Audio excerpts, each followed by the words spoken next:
The air inside the Westwood International Conference Center was thick with tension, the anticipation almost suffocating.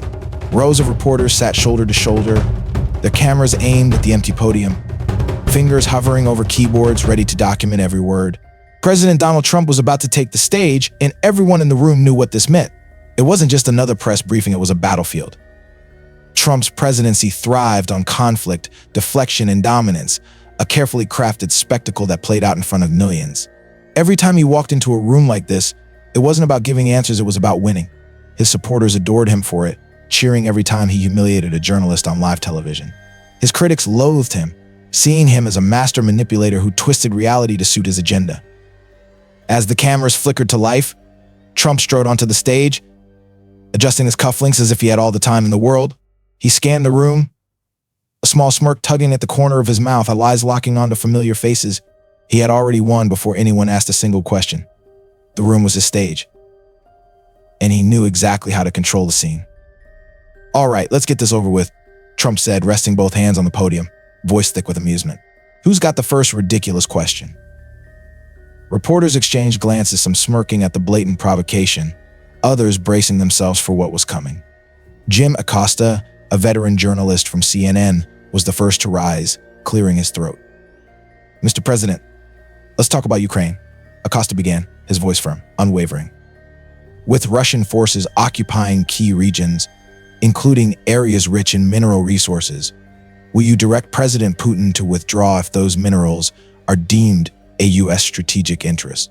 Trump sighed, tilting his head, exhaling like he was already exhausted by the question. "Well, Jim, that's a very dramatic way of asking a simple question." He gave the room a knowing look, shaking his head as if this was yet another overblown media stunt. "The truth is, we'll take a look at it. It's a big area, a lot going on there, and I'll study the situation when the time comes." Acosta's jaw tensed slightly, unwilling to let Trump escape with vagueness. "So you're saying you don't have a stance yet?" Trump leaned forward, gripping the podium, his expression unreadable but his voice laced with authority. "I'm saying I don't make rash decisions based on hypothetical nonsense. You guys love to speculate, throw out wild what-ifs, and create panic. But I'm the one actually running this country, so I'll decide when it matters. Next." Before another journalist could speak, Rachel Maddow from MSNBC jumped in without hesitation. "Sir, if the U.S. does get involved, who will be responsible for securing those resources?"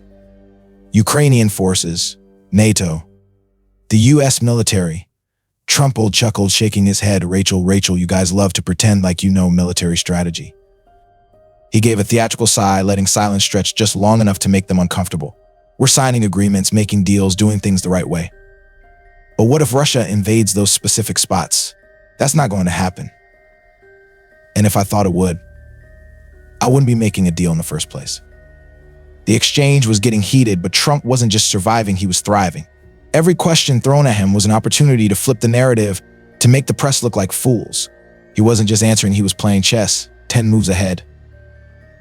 Then came Jonathan Karl, a seasoned investigative journalist from ABC News, known for his relentless pursuit of the truth. "Why do you have confidence that Putin will uphold this agreement? What makes you so sure he won't violate it?" Trump didn't even blink, his smirk returning. "Because Jonathan, I actually understand negotiation, unlike some of the people in this room." He shrugged, giving the audience a moment to take in his subtle insult, his deliberate choice of words. "You know what's funny? Instead of focusing on real issues, you guys waste time on these ridiculous hypotheticals. Maybe that's why networks like CNN are collapsing. They're too busy making up problems instead of solving real ones." A few gasps rippled through the room as some reporters shifted uncomfortably in their seats. He had just turned defense into offense. Karl clenched his jaw, refusing to back down, voice unwavering. "So you're saying questioning the legitimacy of a diplomatic deal is ridiculous?"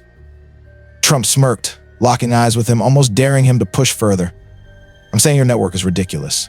Next." At that moment, Trump wasn't just fending off attacks, he was swinging back harder, sharper, deadlier.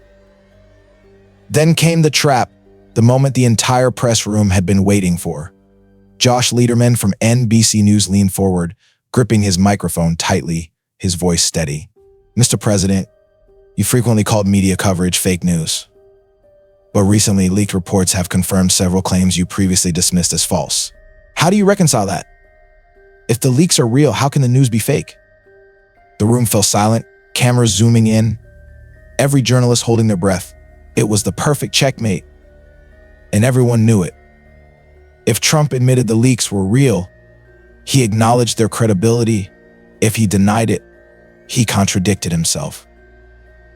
Trump chuckled, shaking his head as if the question itself was beneath him. "Oh, Josh, joke at it, do you?" He leaned forward, his voice low, steady, cutting through the air like a blade. "The leaks might be real, but the way you spin them is fake. See, you guys aren't interested in truth. You're interested in making headlines. That's why the public doesn't trust you anymore."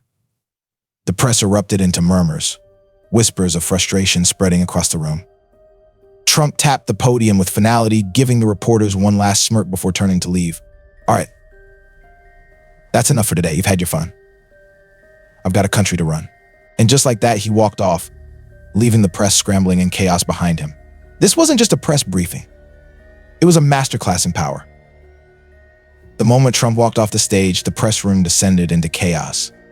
Reporters scrambled to file their reports, some furiously typing headlines, others whispering urgently into their microphones. The press conference had been a battlefield, and Trump had walked away unscathed. But outside those walls, the fight was just beginning.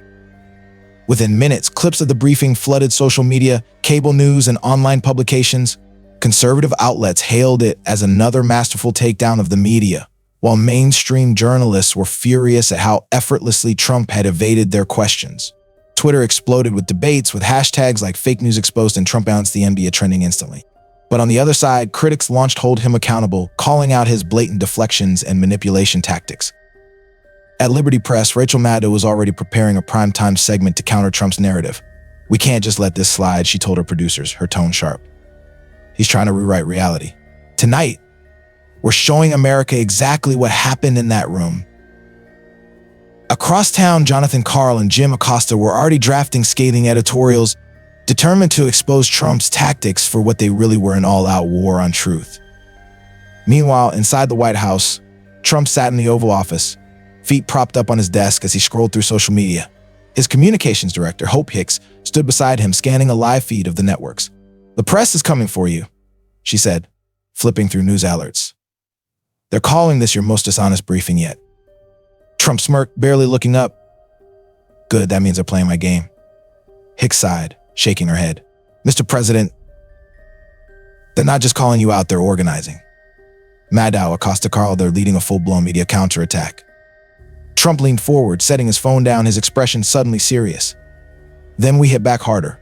He turned to Hicks, his voice cold and measured. "Leak something. Make them the story." Within hours, a White House insider anonymously released a report accusing several major news networks of colluding with foreign entities to manipulate coverage. The allegations were vague, the sources unverified, but the headlines were damning. The story spread like wildfire, forcing media networks to defend themselves instead of attacking Trump. As soon as the leak hit, newsrooms across the country went into crisis mode. Executives at CNN, MSN, and ABC scrambled NBC, while conservative networks pounced on the story, running endless segments about media corruption. The shift was immediate. Instead of covering Trump's lies, the press was now on the defensive. At Liberty Press, Rachel Maddow slammed her hands on the table, furious. "He's flipping the narrative. We had him cornered, and now we're the ones under scrutiny." Jonathan Karl, pacing in his office at ABC News, shook his head in disbelief. "This is classic Trump. He doesn't defend, he attacks. And now we're playing by his rules." Meanwhile, Fox News and other conservative outlets ran with the story, amplifying the claims without question. Tucker Carlson smirked into the camera, his voice thick with sarcasm. "So let me get this straight. The media, who constantly tells us they're the guardians of truth, are now accused of working with foreign entities. You can't make this stuff up." His audience ate it up, flooding social media with outrage and accusations. That night, during a heated live debate, Jim Acosta finally snapped. He was sparring with a pro-Trump political strategist trying to push back against the false narrative. "This is nonsense," Acosta said, his voice rising. "There's no proof. This is just another attempt to silence the press." The strategist smirked, holding up the latest breaking news alert. "Maybe the real problem, Jim, is that you don't like being investigated for once." Acosta clenched his jaw, his frustration boiling over. "That's rich coming from the side that screams fake news anytime we report something they don't like. The strategist leaned back, his expression smug. Well, Jim, maybe the American people just don't trust you anymore. Within minutes, clips of Acosta's outburst were clipped, edited, and spread across conservative media, reframing it as a journalist losing control. Trump supporters cheered, pointing to it as proof that the press was biased and emotional. The battle had officially tipped in Trump's favor. Inside the Oval Office, Trump watched the replay of Acosta's meltdown, a satisfied grin on his face. Hicks stood beside him, arms crossed, shaking her head in quiet admiration. They're eating themselves alive, she murmured. By the time they clear their names, it won't even matter. Trump took a slow sip of Diet Coke, savoring the moment. It never mattered, he said, voice cool and confident, because in the end, people don't remember the truth. They remember the fight. Outside the White House, protests erupted in the streets, both for and against Trump. People weren't just arguing about policy anymore, they were arguing about reality itself. Friends turned against friends, families were divided, and across the nation, one thing became chillingly clear. It was no longer about who was right. It was about who could shout the loudest. And in a world where belief mattered more than truth, Trump had already won. In a world where information is everywhere, the real fight isn't just about facts, it's about control. The story of Trump versus the press isn't just about politics, it's about power, perception, and who gets to define reality. We live in an age where truth isn't always what's real, it's what people believe, what they want to hear, and what they choose to accept. And if this story teaches us anything, it's this: whoever controls the narrative controls the world.